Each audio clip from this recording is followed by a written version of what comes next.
फर्क है कि तूने उस्तादों से सीखा है और मैंने हालातों से। जो हालात से बड़े बड़े ज्योतिष है उस तक को मैं सलाम करता हूँ इधर करें।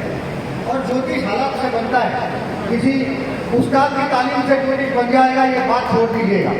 हम रोज सुबह उठकर पंचांग देख कर जीते हैं, रोज सुबह उठ रहे हम पंचांग देख के जीते हैं। और मैंने देखा बेसिकली देखिए, मैं पहला अपना परिचय देता हूँ उपस्थित विद्वानों को कि मेरा नाम कुमार जोशी है। यूट्यूब पर मेरा चैनल है जिसमें 3 लाख सब्सक्राइबर है और यूट्यूब का सिल्वर ट्रॉफी से मेरे को सम्मान मिला है। लोग प्यार करते हैं, हमको प्यार इसलिए करते हैं कि लोगों के सवाल के जवाब हमसे मिलते हैं। लोग ऐसे ही नहीं प्यार करते हैं किसी को। और यहाँ आकर अपने भार्गव जी ने मेरे को इन्विटेशन किया कि आप आइएगा, बोलिएगा। मैं जब जैसे ही यहाँ भी देखा, मैंने स्टेज पर भी देखा और लोगों ने वहाँ पे आया था उज्जैन दर्शन करने भगवान शिव का, क्योंकि मेरा तुला लगना है अष्टम में गुरु शुक्र की युति हुई। एक ऐसा चमत्कारी नगरी में मुझे ले आया है। तो मुझे इंटरव्यू अंदर हो गई और उन्होंने बोला कि यार धक्के मार के चले जाइएगा, नंदी के पीछे नहीं बैठिएगा। अगर मुझे धक्के मारने ही थे तो फिर मैं 20 साल लेट नहीं होता मेरी जिंदगी में। मैं धक्के मार के कभी का आगे चला गया होता, क्या ये सारे उसमें मैं पीछे ही था। ऐसा मुझे कोई शिकायत भी नहीं है, मैं हाइट में छोटा हूँ, भगवान ने पीछे ही रखा है। देखिए मजे की बात समझिएगा, अगर भविष्य को बदलना है तो देखिए हम 4-5 तरीके जिससे भविष्य बदल सकते हैं। एक तो अपना जीवन साथी चुनने में। आप मैचिंग क्यों करते हैं? क्योंकि जीवन साथी चुनना जिसका आपको मालूम पड़ जाए कि बोगस कुंडली है, हम विद्वान है, कोई घास तो खोदते नहीं इतने साल से, और आपको पता चल जाएगा कि सप्तम में राहु है तो ये गए जन्म का कुछ कर्म करके आया है, जन्म में दर्द करेगा और उसको दूसरा जन्म नहीं मिलेगा अगर वो बराबर केतु को पाल पाएगा। तो ये बीवी सिलेक्ट करने में गलती नहीं करता है जब हमारे पास आता है। मेरे ही सप्तम में राहु है और मेरे को पता था ये बात भाई सप्तम में राहु है, बराबर मैचिंग करनी है। मेरा सप्तमेश लग्न है, देखिए बीवी मेरी नीचे खड़ी, सप्तमेश लग्न में हो अच्छी बात है, बट सप्तम में मेरा मंगल केतु, लग्न में मंगल केतु, सप्तम में राहु है। भाग्यशाली बीवी आपका भाग्य बदल सकती है। और भाग्यशाली बीवी जिसका सप्तमेश 11 में हो, लग्नेश धनस्थान में हो तो पैसा आएगा, लग्नेश 11 में हो तो पैसा आएगा आएगा आएगा। यह मेरे को बताया था आपका। देखिए क्या हम कर सकते हैं ये बताता हूँ। भाग्यशाली मतलब किसी के मुंह में राहु है, जैसे हमारे सप्तम में राहु है तो हमारे साथ लोग होशियारी कर ही लेते हैं, क्योंकि लग्न में हमें सप्तम में पूरी दुनिया है। जो भी हमको मिलेगा, देखिए सप्तम स्थान है तो कर्मस्थान से कर्मस्थान है, पूरी दुनिया लग्न में आप है, सप्तम में पूरी दुनिया है। तो लोग हमसे बदमाशी करते हैं क्योंकि हम केतु हमारे को परवाह नहीं होती, हमने गए जन्म में बहुत कुछ पा लिया, केतु है किसी को भी तो बोलिएगा गले में रुद्राक्ष पहने, हाथ में नजर बंद पहने। आप एक तो आपको पहचानना है कि आपके पास जो कुंडली आई है उसमें देखिए मेरा अपना रिसर्च क्या हो रहा है।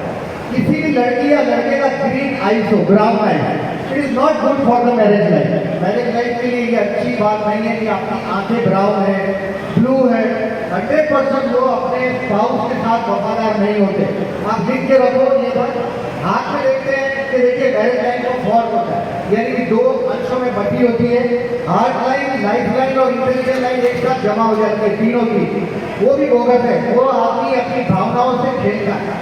वो राइटर हो सकते हैं लेकिन अपनी पर्सनल लाइफ में बहुत बदमाश होते हैं, उसको रिकॉग्नाइज करो। हाथ में मनी लाइन का, लाइफ लाइन का और इंटेलिजेंट लाइन का ट्राइंगल होगा तो बहुत प्रॉपर्टी होती है। मैंने मुंबई में बहुत लोगों से कंफर्म किया हुआ चीज है, हाथ में ट्राइंगल होता है। मेरे हाथ में गुरु माउंट पर स्वस्तिक का चिन्ह है, अगर किसी को फिर देखना हो तो आ जाना, मैं दिखाता। स्वस्तिक का चिन्ह नहीं तो गुरु माउंट में कुछ न कुछ होता है। अगर आपका जन्म का, मेरा जन्म का कर्मस्थल में गुरु वक्री है कर्क राशि का, आप ध्यान में रखें। दूसरी बात, भाग्यशाली संतान भी आपका नसीब बदलता है। भाग्यशाली बीवी मैंने बताया आपको कि आप उसको रिकॉग्नाइज कर सकते हो जिसकी पैर की उंगली जमीन को नहीं छूती, इसकी मैरिज लाइफ खराब है। छोटी वाली बात आप देख लीजिएगा, शरीर से उस उंगली को पीछे की तीनों उंगली को संबंध है। आप ऐसी लड़की का हो, किसी की मैंने बोला दांत बाहर हो, दांत एकदम बाहर हो उसके, that is not good for the marriage life. आप उन लोगों को रिकॉग्नाइज करने के बाद उसको बराबर पार्टनर के साथ दिखाओ। जैसे 7th हाउस में किसी का राहु है तो ये अच्छा नहीं है, वो कुछ गड़बड़ करेगा, क्योंकि गए जन्म में सिर्फ उसको ही पाने के लिए उसने जन्म लिया है, सीधा सीधा बात है। गए जो भी ग्रह पीछे जाता है वक्री होता है उसको हमारे गए जन्म से संबंध है। गए जन्म से संबंध है मतलब आपका राहु के ऊपर शुक्र को बिठा दो, राहु को मजा आ जाएगा, शुक्र को मजा आ जाएगा। ये बात ध्यान में रखो। राहु अगर किसी के बेडरूम में मंगल है, राहु है, आप समझ जाओ ये स्वर्ग राशि पहुंचने की चांस कम है अगर मैचिंग नहीं करेंगे प्रॉपर। हम लोग मैचिंग में भी क्या करते हैं, देखिए मैं रिसर्च कर रहा हूँ मैचिंग का रिसर्च ऐसा है कि हम लोग फिर चंद्र कुंडली से चंद्र कुंडली मिलाते हैं, मन से मन मिलाते हैं, दिल से दिल मिलाओ जी, दिल से नहीं। शुरू में तो लग्न जीवन में फिजिकली रिलेशन इंपॉर्टेंट है। देखिए जो भी डिवोर्स होते हैं मैरिज लाइफ में देखिएगा 6-8 महीना साल भर में ही वो लोग दोनों लड़ पड़ते हैं। ये चाहे कोई भी हो, मैंने बोला बेडरूम में समझो मंगल है तो आप उस पर शुक्र बिठा दो। अगर 7th हाउस बराबर नहीं है तो लग्न में गुरु हो, द्वितीय में गुरु हो, 11th हाउस में गुरु हो तो 5, 7, 9 दृष्टि से सप्तम स्थान को देखेगा 100%। मैंने 10,000 लोग इसे ज्यादा देखा है, खाली हमें की बातें करता। आज मेरे 4 करोड़ से ज्यादा व्यूअर्स है और मैं यहाँ सिर्फ यहाँ महाकाल का दर्शन करने आया था। बोला गुरु शुक्र दोनों अष्टम में है, कहीं किसी से उलझूंगा, इसलिए मैं यहाँ आ गया कि चलो भगवान से उलझ जाते हैं, लोगों से उलझने से भगवान से उलझना ठीक है। एक दूसरी बात की भाग्यशाली संतान आपके घर पैदा हो जाए। लोग देखिए अपने घर में हमारा संतान किसी का शराश्रत 90% केस में नहीं होता।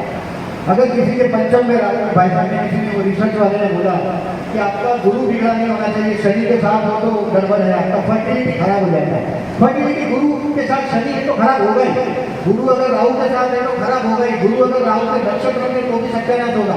मैचिंग करने के टाइम हमको पहले ये देखना है कि सामने दोनों में से कुंडली अच्छी नहीं है। अगर हमारी बेटी की कुंडली ऐसी है तो हमको बराबर केयरफुली मैचिंग करना पड़ेगा। मैचिंग हमारे पर जवाबदारी है। मैचिंग सिर्फ चंद्र से करते हैं वो लोग, मैं बोलता हूँ गिर जाते हैं खड्डे में। मैंने अपना कुंडली को लग्न से लग्न ही मैच किया है। ये मेरा रिसर्च है, आज तक मैंने किसी से नहीं छुड़ाया, नहीं किसी से पूछा, नहीं कोई किताबों में पढ़ा है। आप चंद्र से चंद्र मिलाते हैं, जिस कुंडली पे आपको डाउट आ जाता है उसका लग्न से भी लग्न मिला दो। जो इधर तुला लग्न है मेरा स्वाति नक्षत्र है तो लड़की का भी जो राज लग्न है उससे उसका नक्षत्र मिला दो। मतलब वो पॉइंट भी आपने 50% से ज्यादा होना चाहिए।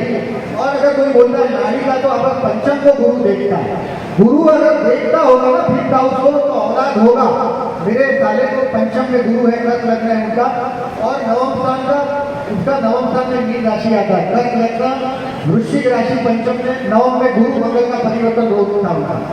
ठीक। और मैं बोला बच्चा होगा आपका परिवर्तन राशि हो गए, पंचम में भाग्य परिवर्तन है, 2 बच्चे हुए मेरे साले को, कर्क लग्न है उनका, लग्नेश 11 में बच्चे होते हैं, लग्नेश 11 में हो, धन स्थान में हो तो प्रॉपर्टी की कभी नहीं पड़ेगी। और जितना अनुभव है कि मैं लोगों को देखता हूँ जो एक बात बोलते हैं 100 बात छुपा देते हैं।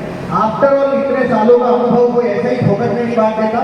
मैं बहुत लोगों से मिलता हूँ, बहुत सारी मीटिंग में बोलता हूँ, लोग अपना अनुभव नहीं बोलते। देखिए मैं वही बोला पहले कि यहाँ जितने ज्योतिष है तो आप सबके अंदर एक दिया जल रहा है ज्योतिष का, ऐसा दिया जलता है और ये दिए में आपको आपका उजाला दिखेगा। मेरे दिए में तुम लोगों को अपना उजाला नहीं दिखने वाला। हाँ ठीक है, उससे आप कोई चीज आपको आगे रास्ता दिखाने लगता है। भाग्यशाली संतान 9 और 5 में देखिए कोई भी कुंडली से कोई भी कुंडली का रिश्ता भी आप बहुत आसानी से जज कर सकते हैं।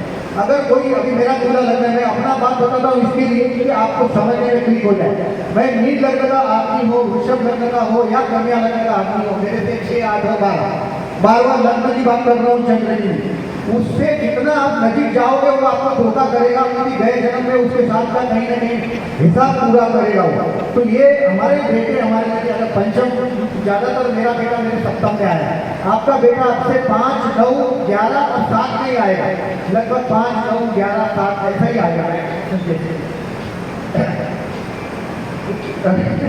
मजा नहीं आया तो रुक जाता हूँ, क्या बोलना है, हाथ उठाओ यार, कल फिर बुलवाएंगे।